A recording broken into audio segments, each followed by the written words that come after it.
প্রায় মিনিট 25 দাঁড়িয়ে আছি সিগনালে। আজকে যা ভয়াবহ জ্যাম হয়েছে, এই রাস্তায় জ্যাম ছাড়তে ছাড়তে আরও যে ঘন্টাখানেক সময় লাগবে তা বুঝতেই পারছিলাম। কিরে, আজ পৌঁছতে পারবো বলে তো মনে হচ্ছে না। দোকানে ভর্তি কাস্টমার, দাঁড় করিয়ে এসছি। আর কি কত টাকা যে লস হচ্ছে তা কে জানে। অতীন, আমি কিন্তু তোকে তখন পই পই করে বললুম শর্টকাটটা ধর, শুনলি না। নে এখন বিপদে পড়। আরে এ তো আচ্ছা মুশকিল হলো। আমি কি করে জানবো যে ঠিক এমন সময় কোত্থেকে একটা অটো এসে সজোরে ধাক্কা মারলো আমাদের বাইকে। তবে বাইকের যে ইন্ডিকেটারের দফা হয়ে গেছে সে বুঝতেই পারছিলাম। এমনিতেই জ্যামে ফেসেছিলাম, তার উপরে এই উটকো ঝামেলা, মাথা ঠিক রইল না আর। এটা কি হলো মশাই? কিভাবে অটো চালাচ্ছেন দেখতে পান না নাকি? কোনো কাণ্ডজ্ঞান নেই? হাত থাকতে মুখে কেন? আরে মশাই, আপনি এমন জায়গায় গাড়ি দাঁড় করিয়ে রেখেছেন কেন? ধাক্কা তো লাগবেই। মানেটা কি? সিগনালে যে সবকটা গাড়ি দাঁড়িয়েছিল তা কি চোখে দেখতে পান না? চোখে কি ঠুলি পড়ে আছেন নাকি? এইসব বচসার মাঝে আমার চোখ গেল অটোর ভিতরে থাকা মেয়েটার দিকে। পরনে হালকা সবুজ একটা কুর্তি, কাঁধে একটা ব্যাগ আর কপালে ছোট্ট টিপ। ভিতরে বসে বচসা সবটাই লক্ষ্য করছিল সে। অটোওয়ালার চেঁচামেচিতে এইবার বলতে শুরু করলো, না না না না, দোষটা তো আপনারই দাদা। ওনারা তো ঠিক জায়গাতেই দাঁড়িয়েছিলেন। আপনি ফোনে কথা বলতে বলতে চালাতে গিয়েই তো ধাক্কাটা লাগলো। এই তো এইবার বাবাজি পথে এসেছি। দেখুন দেখুন, আপনার অটোয় বসা প্যাসেঞ্জারই বলে দিচ্ছে সব সত্যিটা। অটোওয়ালা এইবার খাপ্পা হয়ে তেড়ে গেলেন। এ কি দিদি ভাই, আপনি আমার অটোয় চেপে আবার আমাকে এই দোষারোপ করছেন? আপনাকে কিনা এই ভিড়ের মাঝে অটোয় তুললাম। দেখুন, আমি যেটা সত্যি সেটা বলেছি মাত্র। ভুলটা তো আপনারই, সেটা আপনাকে মানতে হবে। অনেক হয়েছে। দেখুন দিদি ভাই, এমনিতেই অনেক জ্যাম, তার মধ্যে এই সব ঝামেলা আমি নিতে পারছি না। আপনি বরং অন্য রাস্তা দেখে নিন। হ্যাঁ হ্যাঁ, নেমেই পড়ছে অটো থেকে। মেয়েটি নেমে পড়ল।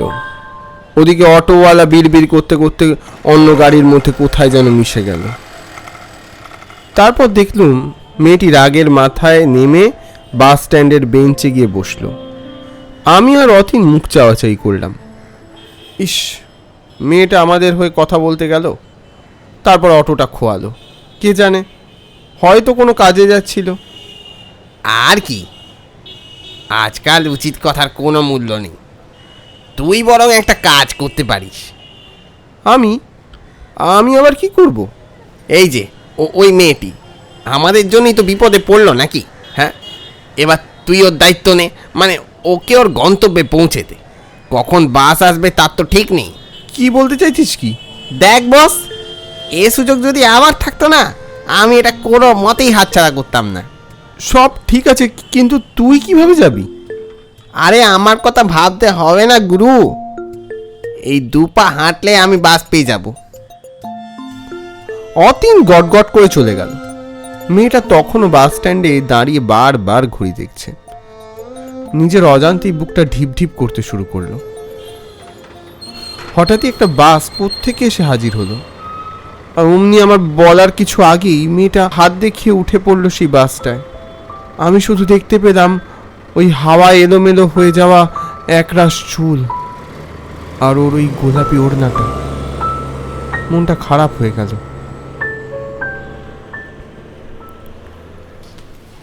দাদা, এটার দাম কত? এটা 100 টাকা দাদা। না না, এর চেয়ে ভালো প্রোডাক্ট হবে না এই মার্কেটে। আরে আমি তো বলছি। হ্যাঁ, ওইদিকে কি বিল করেন, যান চান। তারপর তার আর খবর পেলি কিছু? কার খবর? আরে বাবা, কার থেকে লুকোচ্ছিস? আমি কি বুঝতে পারছি না? সেদিন যে লিপ দিতে কেউ দিতে পারলি না, তার কথা বলছি। ধ্যাৎ, কি যে বলিস না। থাক বাবা থাক, মুখটা মন লিক হয়ে যাওয়ার টায়ারের মতো হয়ে গেল কেন? মেয়েটাকে দেখতে বাস স্ট্যান্ডে আর গিয়েছিলি? সত্যি বলতে কি, সেই দিনের পর থেকে বেশ কয়েকদিন আমি দাঁড়িয়েছিলাম সেই বাস স্ট্যান্ডে, ঠিক সেই সময়, কিন্তু ওই মেয়েটিকে আর দেখতে পাইনি কোনোদিন। অতীনকে সেসব কথা বললে বেটা আমার পিছনেই লাগা শুরু করবে, তাই এসব কথা এড়িয়ে যাওয়ার চেষ্টা করলাম। আরে মন খারাপ করিস না, এমন দমকা হাওয়া কত আসবে কত যাবে। এত মন খারাপ করলে চলে? এই দেখ, এইভাবে দু হাত ছড়িয়ে দাঁড়িয়ে থাকতে হবে। যে জড়ানো সে ঠিক জড়িয়ে যাবে। অতীন হিন্দি সিনেমার নায়কের মতো দোকানের মাঝখানে দুহাত তুলে দাঁড়িয়ে পড়ল। ওকে দেখে আমার সব মন খারাপ এক নিমেষে হারিয়ে গেল। হাসতে হাসতে বললাম, আচ্ছা আচ্ছা ঠিক আছে, তোর হিরোগিরি অনেক হয়েছে, এবার বাড়ি চ।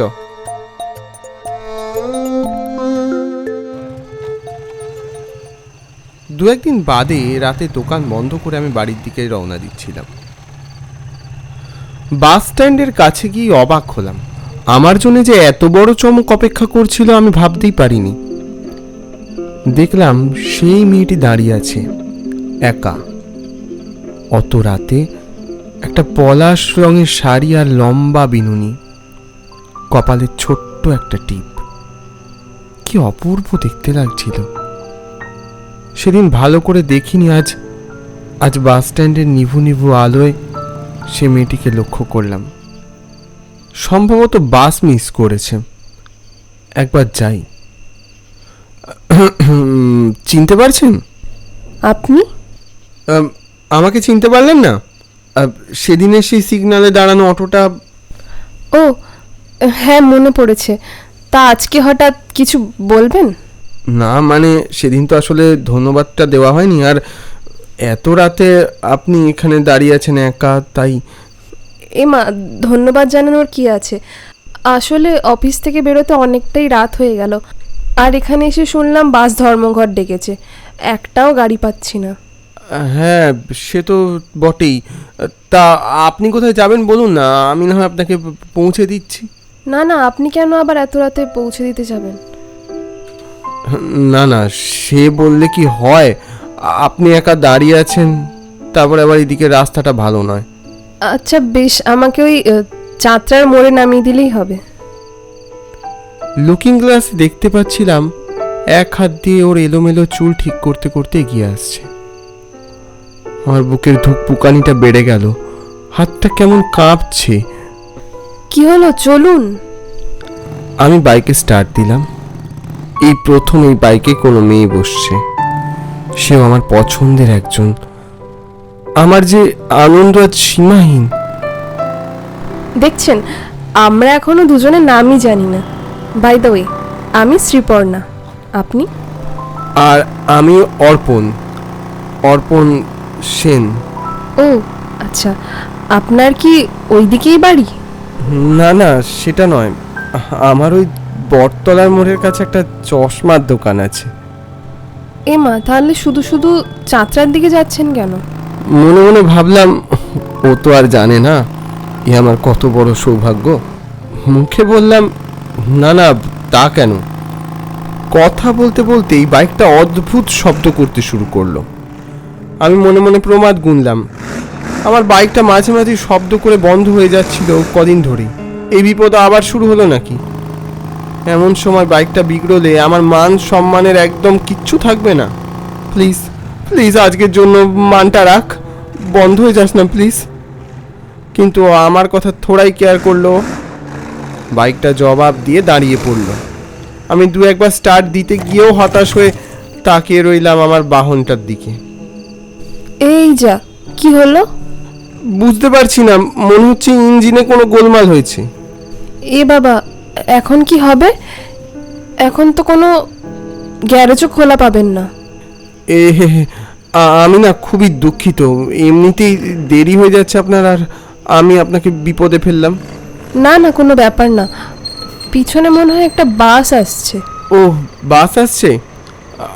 আচ্ছা আপনি বরং একটা কাজ করুন, আপনি বরং ওই বাসে উঠেই চলে যান তাহলে বাড়ি।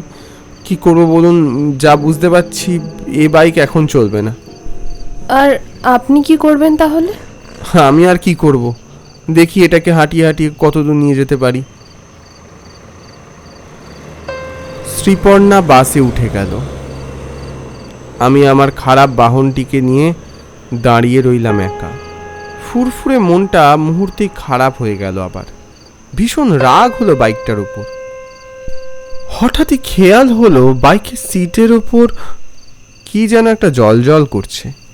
কাছে গিয়ে বুঝতে পারলাম একটা কানের দুল। বাইকের সিটের সঙ্গে কিভাবে যেন আটকে রয়েছে। এটা তো শ্রীপর্ণার দুল না? সে কি সোনারই তো মনে হচ্ছে। আমি দুলটা হাতে নিয়ে ছুটলাম বাসের পিছু পিছু। এই যে এই দাঁড়াও দাঁড়াও, শুনছেন? আপনার দুলটা। ওভাবে ছুটে পারবে না, উঠে আসেন। পিছন ফিরে দেখলাম সেদিনের সেই অটোওয়ালাটা আমাকে সাহায্য করবে বলে এগিয়ে আসছে। কোনো মতে ওর অটোয় উঠে পড়লাম। আপনি? আরে হ্যাঁ হ্যাঁ, বুঝতেই পারছি আপনার কোনো এমার্জেন্সি আছে। হ্যাঁ মানে মানে ইমার্জেন্সি তো বটেই। আপনার ওই বাসটাকে ধরতে হবে তো? হ্যাঁ। আমি ঠিক পৌঁছে দেব। অনেক অনেক ধন্যবাদ দাদা। আরে ঠিক আছে ঠিক আছে। অটো থেকে নেমেই দেখতে পেলাম শ্রীপর্ণা বাস থেকে নামছে। এই যে আপনার দুল বাইকে আটকে ছিল। এ কি, আপনি এখানে? হ্যাঁ, এ তো আমারই দুল। কিভাবে এলেন এত দূরে? ওই যে ওই অটো করে। অটোওয়ালা তখন দূর থেকে হাসছে। আকাশে জ্যোৎস্নার আলো ছড়িয়ে পড়েছে। শ্রীপর্ণা আমার দিকে চেয়ে বলল, আপনার বাইকটার কি হলো? কি আর হবে, রাস্তায় রেখেই চলে এসেছি। সে কি, রাস্তায় রেখে চলে এলেন? হারিয়ে গেলে কি হবে? গেলে যাক। মনে মনে বললুম, যা পেয়েছি তার কাছে এসব তুচ্ছ।